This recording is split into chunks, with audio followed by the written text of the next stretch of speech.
Viewers, let's now go to the story that has moved many to tears. A young techie living in Bengaluru was found hanging in his home.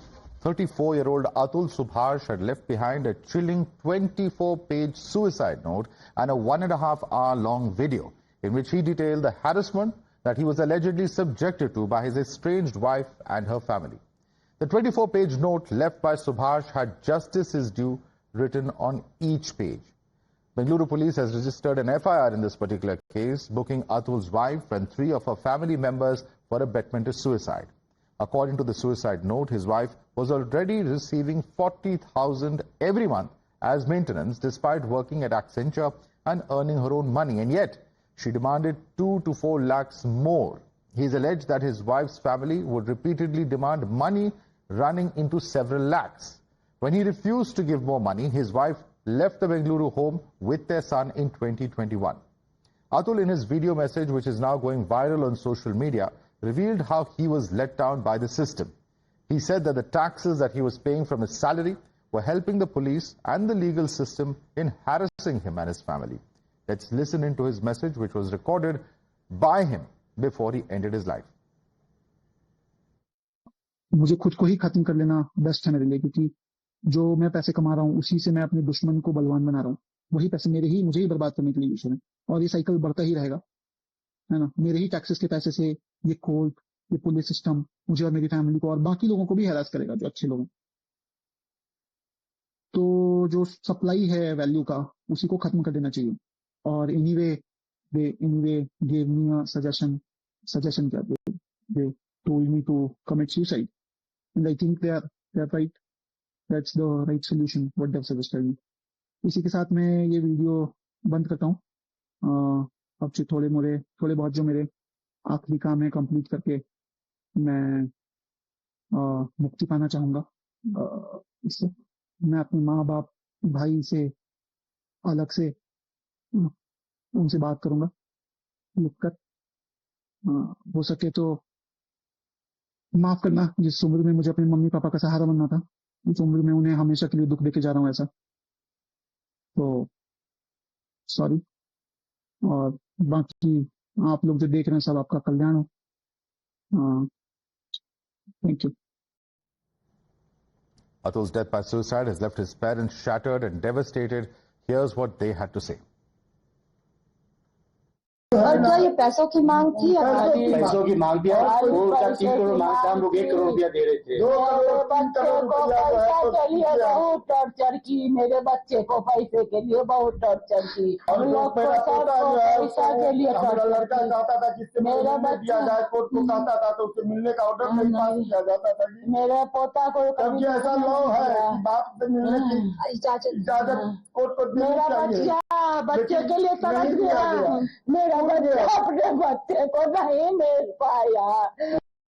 And joining us now at this very difficult moment is the brother of the victim, Atul. Vikas Modi is with us on the broadcast. Thank you so much, Vikas, for taking the time out and speaking to us. This must undoubtedly be a very, very difficult situation for you and your family. However, can you tell us what steps you or your family have taken to ensure that these allegations of corruption, of harassment that have been mentioned in your brother's note are investigated thoroughly and justice is done?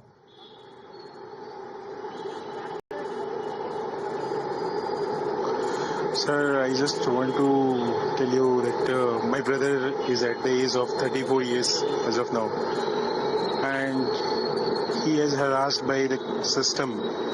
Basically, the system like the laws, the system like the marriage, the system of the benefits that is given to the girls, and they are exploiting that laws very well in favor of themselves. Basically, my brother is मेरे से ज़्यादा वो बहुत ज़्यादा brave था इंसान. बहुत ज़्यादा कभी मैं फंसता था तो ही always come in front of me that what happened to you and something like this, and her time वो मुझे निकाल के लेके जाता था किसी एक भी सिचुएशन से. मैं कभी सोच ही नहीं सकता था कि वो इस तरह का कोई स्टेप उठा सकता है. Even he didn't share all the things to me on the phone or something, but I know the cases are there, which is false cases. Many of the false cases he already written in his statement as well, a suicide statement that is altogether you have, I guess. There were cases filed against you, against other family members, we understand. Can you tell us how these cases came about, and was there an attempt to try and reconcile these cases with the family of your brother's wife? Sir basically मैं अपने family के बारे में पहले आता हूँ कि उन्होंने हमारे ऊपर और हमारे फैमिली के ऊपर कैसे चार्जेस लगाए हैं। इवन मेरे ऊपर जो चार्जेस लगाए गए हैं, मैं आपको बता रहा हूँ कि ये जो चार्जेस लगाए गए हैं वो मैं उनसे आज तक सिर्फ 2 दिन मिला हूँ। जो लड़की के पक्ष हैं वो 3 करोड़ रुपए एक केस को सेटल करने के लिए मांगा जा रहा है। माय ब्रदर उसने अपने जिंदगी दी है, तो इसमें मैं ये चाहता हूँ कि कम से कम उसके साथ जस्टिस मिले उसे। उसने अपने सुसाइड नोट के अपने लास्ट विशेस में लिखा है कि अगर मैं जीत गया तो मेरी अस्थियों को गंगा में बहाना, अदरवाइज मैं हार गया इस सिस्टम से तो मेरे अस्थियों को कोर्ट के बाहर गटर में डाल देना। जी, तो आप मानते हैं कि ये जो आप जुडिशरी के साथ जो इनकाउंटर रहा है और इस तरह की जो बातें हुई है सुसाइड करने की, जो भी अतुल ने आपके साथ शेयर किया हुआ है, जाहिर तौर पे इतने सारे केसेस थे, क्या ये एक ब्रेकिंग पॉइंट था अतुल के लिए?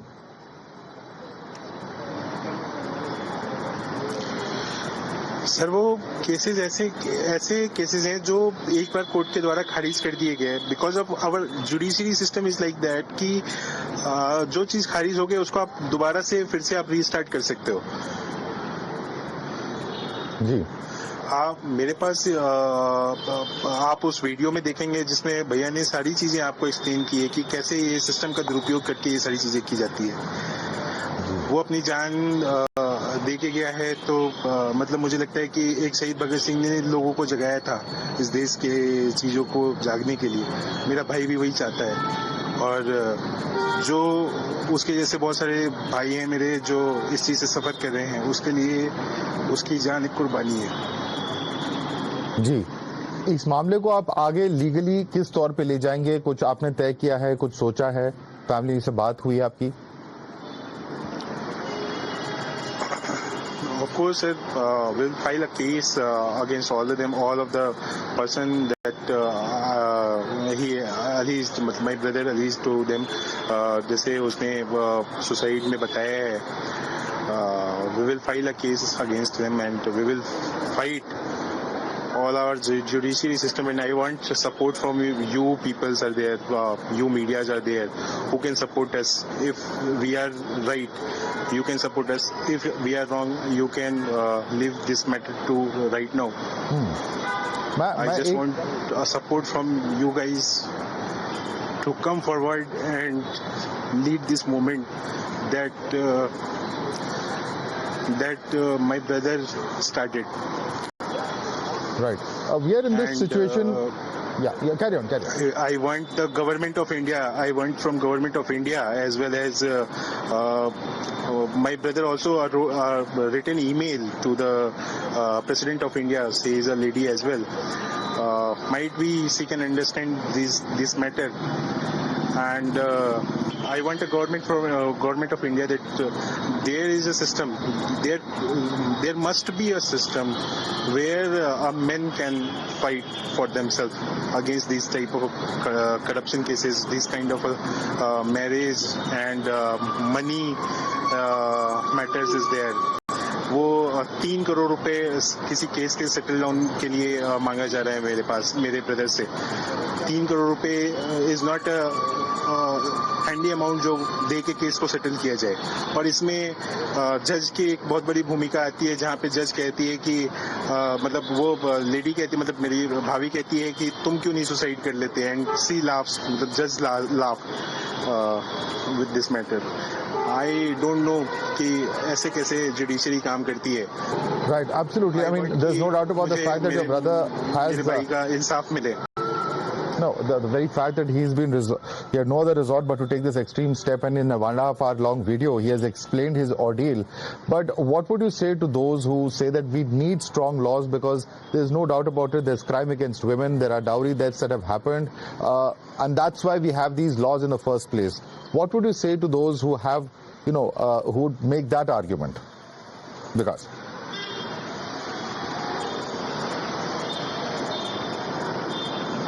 I didn't get you. Can you please... The reason we have strong laws that perhaps are tilted in favor of women is that because we have crime against women, we have the horrific Nirbhaya incident that happened, there is dowry harassment and dowry deaths that also happen in the rest of India. And while in this case the law of course has gone against your brother, there are those who say such laws are necessary because of the huge amount of harassment that women face otherwise. Unko kya kahenge?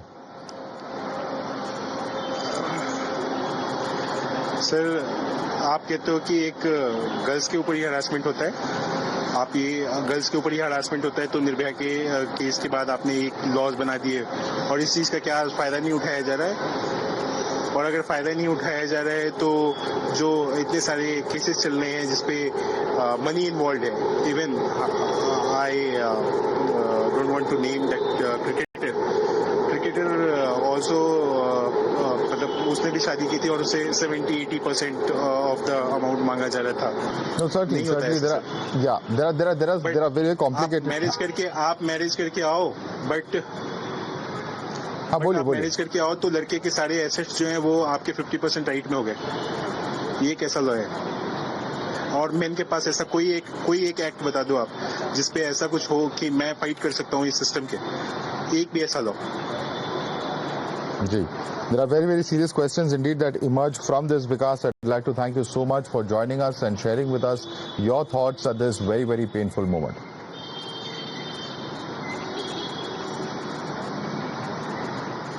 Thank you, sir.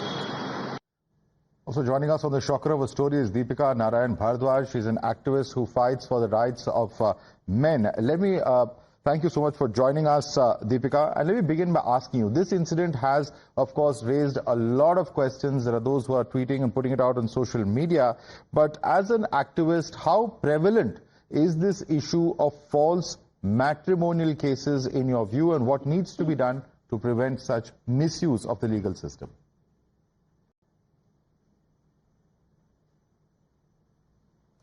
So Madhav, if we talk about numbers, then under the crime against women section in India, the majority of cases are filed under the section 498A of IPC.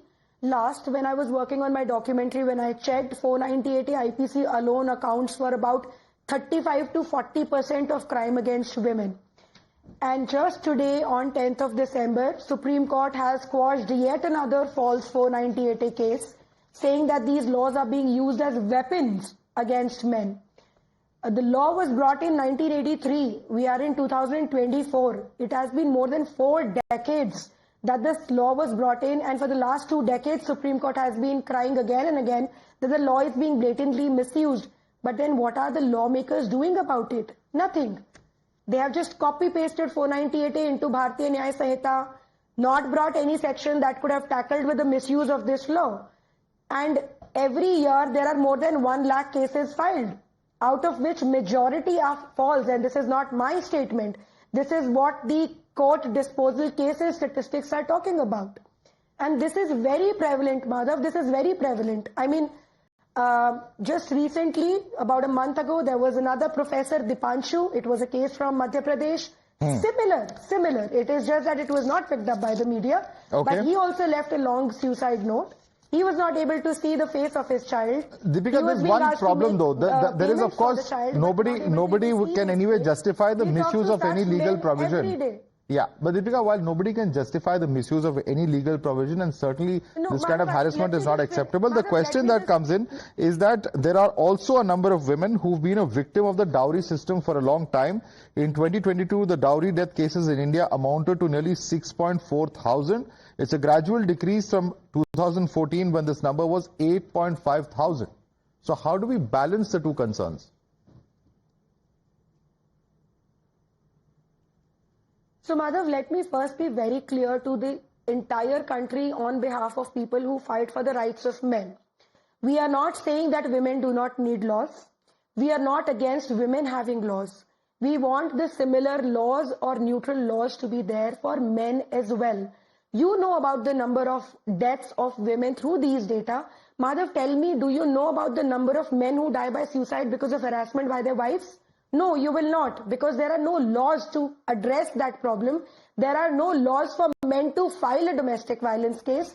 There are no laws for men to file a 498A case. Where will you get the statistic? If you're talking about statistic, let me give at least a platform where I can tell my share of problem as well. But you have cut my arms because you have not given me any laws. How do I tell you how many men are dying? This year we released the data of women murdering their husbands because of adultery. And just me as a single point of person, we gathered 800 such cases where men were murdered by their wives.